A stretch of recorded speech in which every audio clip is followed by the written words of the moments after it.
mover is the one that happens quite frequently. It's the situation where you've got a promotion. You're switching from one department to another. It is the one that is most problematic, though. And the reason why it becomes problematic is the old world approach of access is that you are assigned specific roles for what you're trying to access. Like I said, you're based in the U.S. You're beyond just the U.S. You're working within the Northwest, whatever it might be. You're in the Department of Software Engineering, and so on and so on. But what happens when you move? So, as an example, if you move from marketing over to sales, typically what ends up happening is that in order to make that move happen, IT comes in and they now assign you the role of sales, which grants you access to all the information that would happen within sales. And for companies that are really trying to get fine-grained access controls with ABAC, it wouldn't just be you're in sales. There would typically be distinct roles for everything that they're trying to make fine-grained.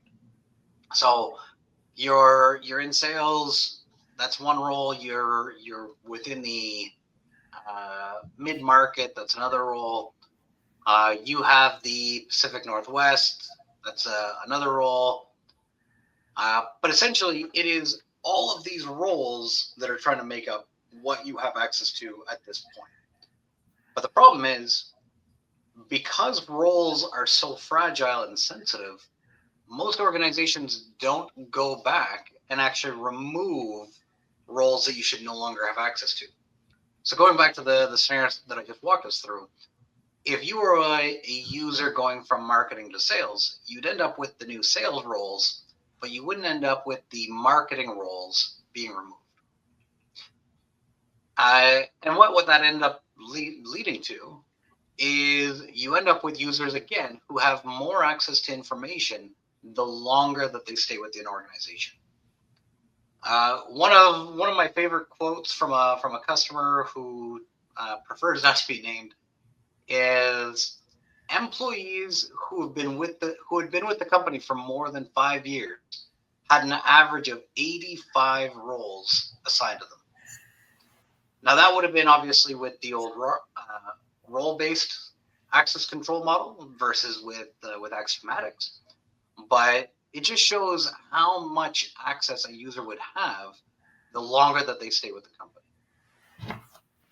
So how do we go about fixing that problem?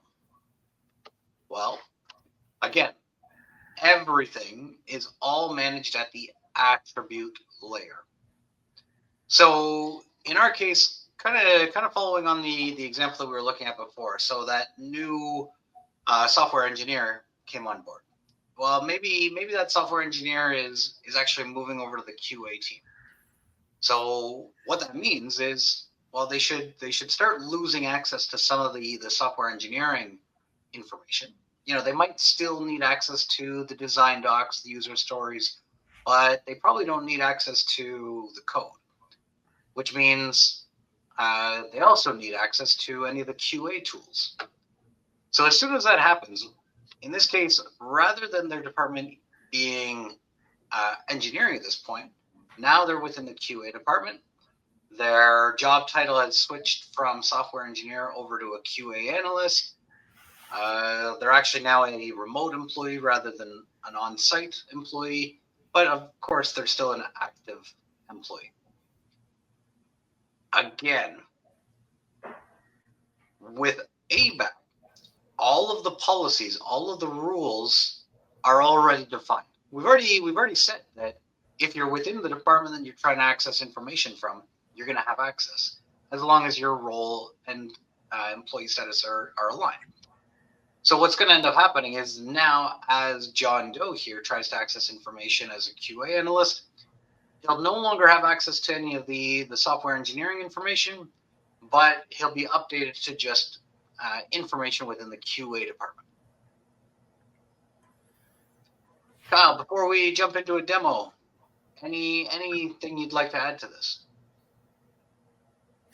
As you can see, we're just using only attributes to define things that would rather be used as roles, just as Matt explained.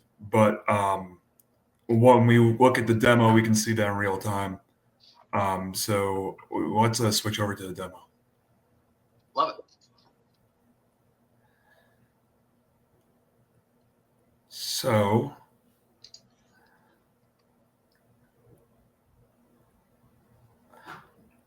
okay, so now we are still logged in as Laura, and one of Laura's primary jobs is looking at claims. So when we go to the claim widget right here, we can see right away it's loaded with all the insurance information for the Chattanooga region in Tennessee. That's the region that Laura is assigned to. But going with the mover problem, let's say Laura got moved to another busier region. Chattanooga is being taken care of by the other insurance agents, but she is needed in the Memphis region. So we would have to go into our LDAP connection or any source of truth, which we can use to define attributes. We can just change Laura's location here. And before, we would have to use all sorts of different roles. We would have to have a Chattanooga role, a Memphis role, a Knoxville role, all these different roles to give access to specific information. But now we can just change what locale Laura is looking at. And when we just refresh the page, in real time, we can see all the information changed to the Memphis region. And like we said in the previous example with the joiner problem with the mover, this is also applied across all applications that are connected to Axiomatics. I think so. One of again, the simplicity of the demo really speaks to the simplicity of the answer. Rather than roles, use the information that you've already got. These are already data points that you've got stored within your data sources. In our case, it's JExplorer. In your case, it might be SailPoint, it might be Active Directory, it might be a database. You're already storing the information. Don't duplicate it with roles is kind of the theme of this conversation. But what I love about the mover situation is that it handles so many different use cases so elegantly. So we won't go through this as a demo, but let's just say that our colleague here, Laura, she isn't just being moved over from Chattanooga to Memphis. Maybe she's being promoted to branch manager, which means that instead of just having location as Memphis or Chattanooga, maybe she's got both of them. And in that case, she'll actually be able to see all the data for both regions. Or similarly, let's say that there's a break glass scenario. So as an example, maybe Laura is working in Memphis, but there's a catastrophic event happening in Chattanooga that needs additional support. We don't normally want people in Memphis working for Chattanooga, but what we can do is have a break glass scenario where, based on that event, now everybody in Memphis would have access to Chattanooga to support that increased load.